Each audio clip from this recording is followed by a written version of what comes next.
Halo sahabat ATR BPN, Assalamualaikum warahmatullahi wabarakatuh. Jumpa lagi dengan saya Nunung Sofiati di podcast serial pembahasan kompetensi manajerial. Bersama saya telah hadir rekan-rekan asesor yang menjadi narasumber pada kesempatan kali ini. Yang pertama saya perkenalkan Pak Susianto. Saya Bu Sofi. Ya, Pak. Bersama saya juga ada Pak Asu. Apa kabar semuanya, Bapak-bapak? Baik, Sofi. Kabar baik Bu Sofi. Alhamdulillah ya. Semoga ATR BPN, salam sehat semua. salam sehat untuk kita Salam semua. sehat semua. Beliau pada kesempatan kali ini akan bincang santai membahas seputar kompetensi pelayanan publik. Sebagaimana kita ketahui bahwa core bisnis Kementerian ATR BPN ini adalah pelayanan publik. Ada banyak ragam jenis pelayanan pertanahan yang diberikan kepada masyarakat. Di samping pelayanan rutin, ATR BPN juga mengemban amanah dalam bentuk program strategis nasional seperti reforma agraria, PTSL, pengadaan tanah, dan penyelesaian sengketa tanah. Berbagai inovasi dalam pelayanan pertanahan telah dilakukan untuk mempercepat dan memudahkan masyarakat, seperti pelayanan berbasis elektronik serta berbagai aplikasi tentang informasi pertanahan.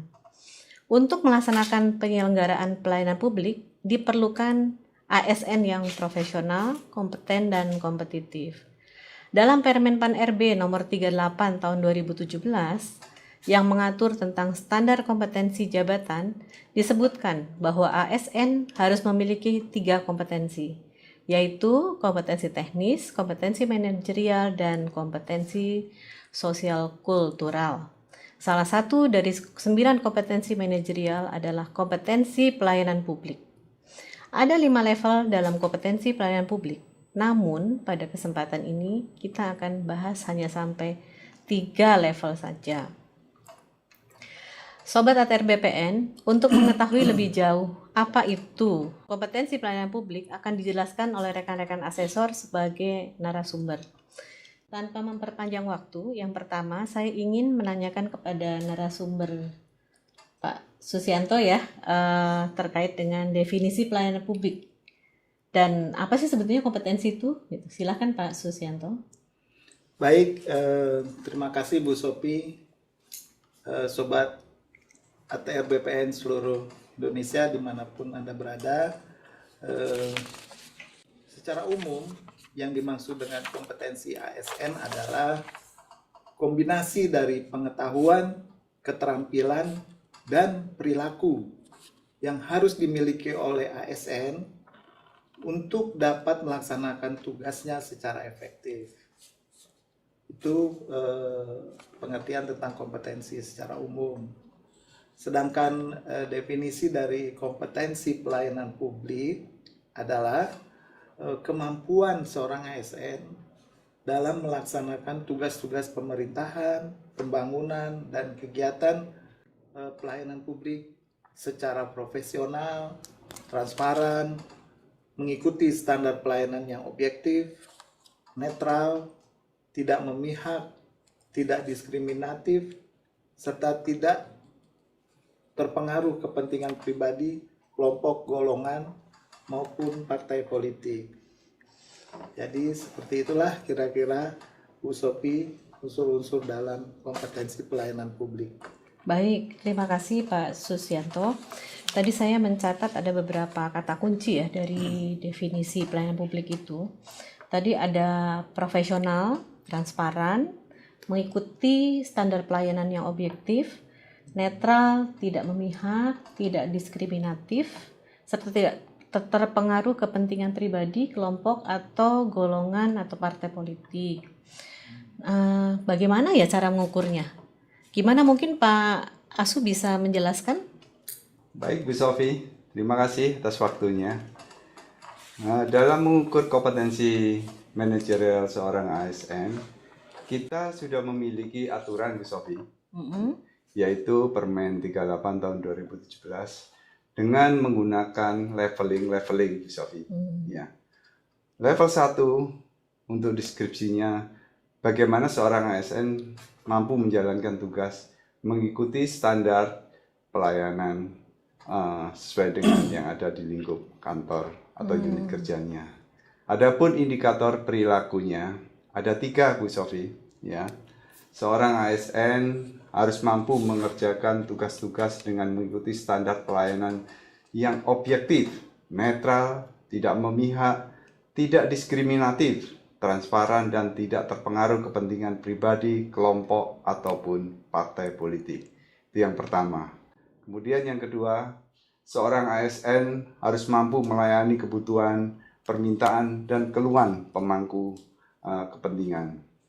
Kemudian yang ketiga, ini yang tidak kalah pentingnya, seorang ASN harus mampu menyelesaikan masalah dengan tepat tanpa bersikap membela diri dalam kapasitas sebagai pelaksana pelayanan publik. Adapun level 1 ini ditujukan untuk level pelaksana, Bu Sofi.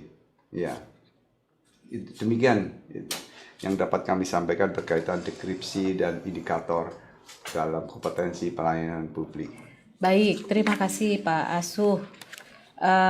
Tadi sudah dijelaskan tentang indikator perilaku di level 1. Bagaimana dengan indikator perilaku level 2, Pak, dari kompetensi pelayanan publik tersebut? Mohon dijelaskan, Pak Asus. Baik, Bu Sofi. Untuk level 2 kompetensi pelayanan publik ini memang diperuntukkan untuk jabatan pengawas atau jabatan fungsional yang disetarakan. Jadi sebagai deskripsi dari level 2 untuk kompetensi pelayanan publik ini adalah kemampuan seorang ASN untuk mensupervisi, mengawasi, menyelia, dan menjelaskan proses-proses pelaksanaan tugas pemerintahan atau pelayanan publik secara transparan. Jadi di level kompetensi ini ada 3 indikator perilaku. Pertama, indikator perilaku pertama adalah seorang ASN harus mempunyai kemampuan menunjukkan sikap yakin dalam mengerjakan tugas-tugas pemerintahan atau pelayanan publik, mampu menjadi penyelia, dan menjelaskan secara objektif bila ada yang mempertanyakan suatu kebijakan yang diambil. Kemudian indikator kedua untuk di level 2 ini adalah seorang ASN harus mempunyai kemampuan secara aktif memberikan atau mencari informasi untuk mengenali kebutuhan pemangku kepentingan agar dapat menjalankan pelaksanaan tugas pemerintahan maupun pelayanan publik secara cepat dan tanggap. Lalu indikator perilaku yang ketiga di level 2 kompetensi pelayanan publik ini adalah seorang ASN itu harus mempunyai kemampuan mengenali dan memanfaatkan kebiasaan, tata cara, atau situasi tertentu sehingga apa yang disampaikannya itu menjadi perhatian pemangku kepentingan untuk menyelesaikan tugas-tugas pemerintahan, pembangunan maupun pelayanan publik. Baik. Itulah kira-kira gambaran mengenai level 2 untuk kompetensi pelayanan publik. Iya. Bu Sofi.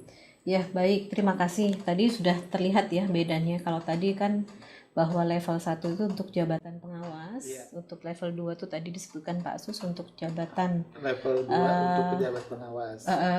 Level 1 untuk level 1 untuk pelaksana. Iya. Level 2 untuk jabatan pengawas serta jabatan fungsional setara.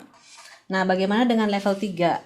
Saya mau tanyakan hal ini kepada narasumber ya kedua yaitu Pak Asuh. Mohon dijelaskan Pak terkait dengan deskripsi serta indikator perilaku di level 3 dari kompetensi pelayanan publik serta ini ditujukan untuk jabatan apa Pak? Silahkan Pak. Baik Bu Sofi, terima kasih. Level 3 ini untuk pejabat administrator Bu Sofi. Ya. Dengan deskripsi sebagai berikut. yang bersangkutan mampu memanfaatkan kekuatan kelompok dan mampu memperbaiki standar pelayanan publik. Ini deskripsinya. Untuk indikatornya ada 3, yaitu yang pertama, seorang ASN harus mampu memahami, mendeskripsikan pengaruh dan kekuatan kelompok yang sedang berjalan di organisasi dan dampaknya terhadap unit kerja untuk menjalankan tugas pemerintahan secara profesional dan netral serta tidak memihak. Itu yang pertama, Sophie.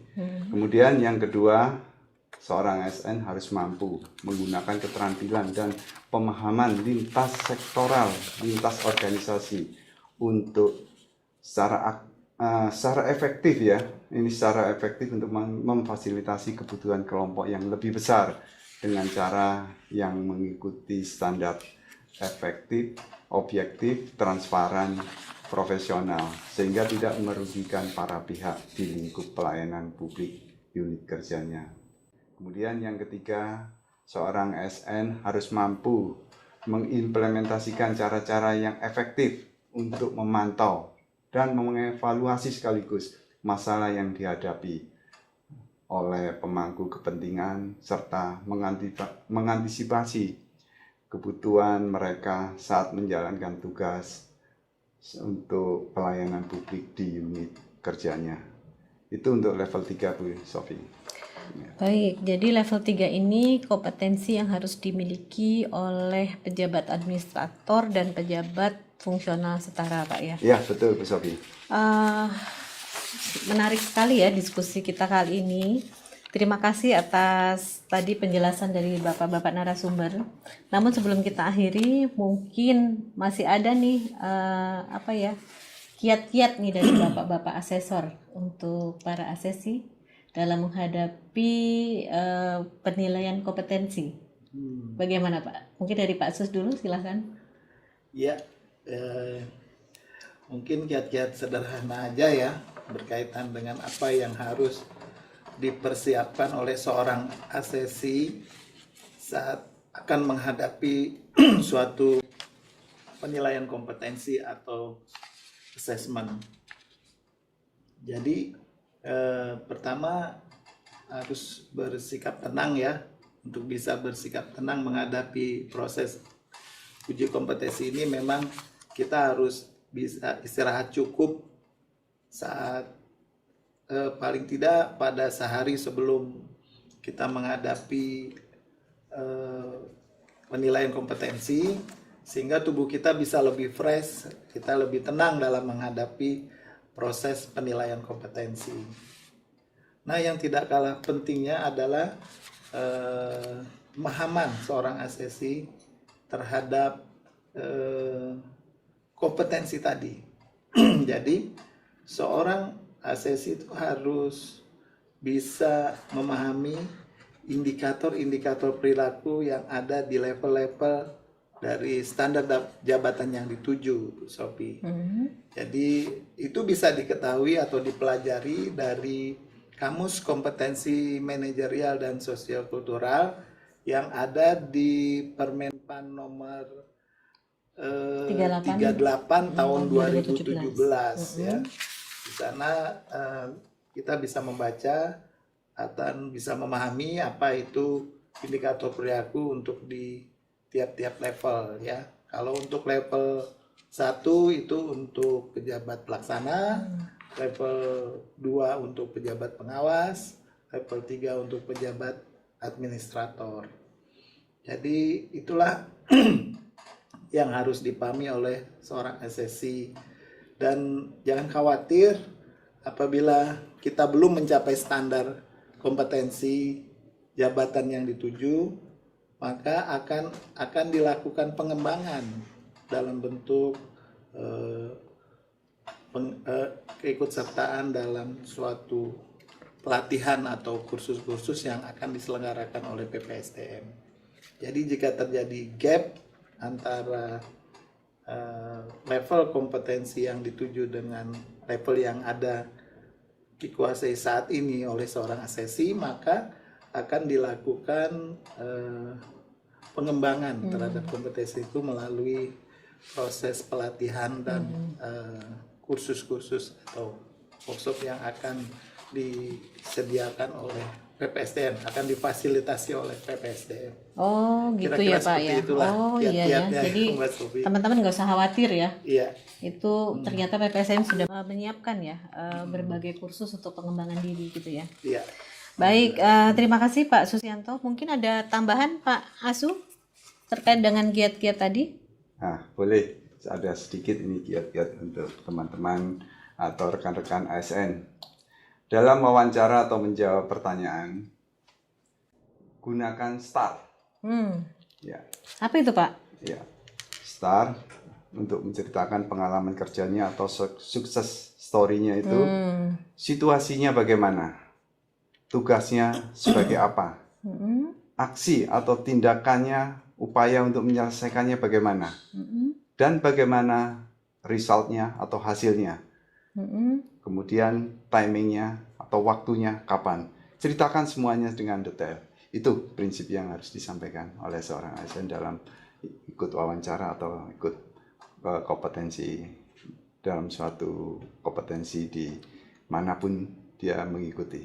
Itu saja, Bu. Oh, Ya. baik. Iya. Jadi tadi bisa saya simpulkan ya kalau dari para narasumber bahwa kiat-kiat untuk mengikuti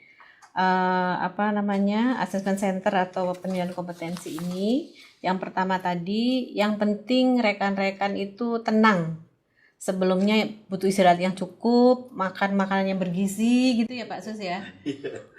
Santai saja, Santai, ikuti, iya. Tapi maksudnya jangan tegang di sini ya, Jangan teman-teman. Santai saja, relax gitu ya. Ya.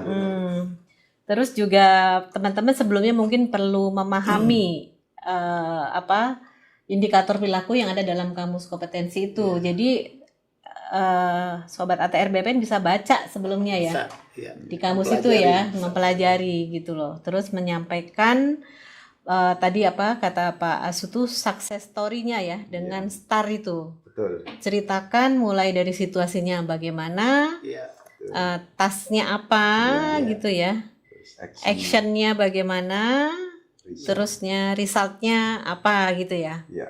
Jadi itu barangkali teman-teman yang bisa kami sampaikan ya untuk teman-teman. Semoga teman-teman sukses dalam mengikuti asesmen center dalam penilaian kompetensi atau pemetaan kompetensi.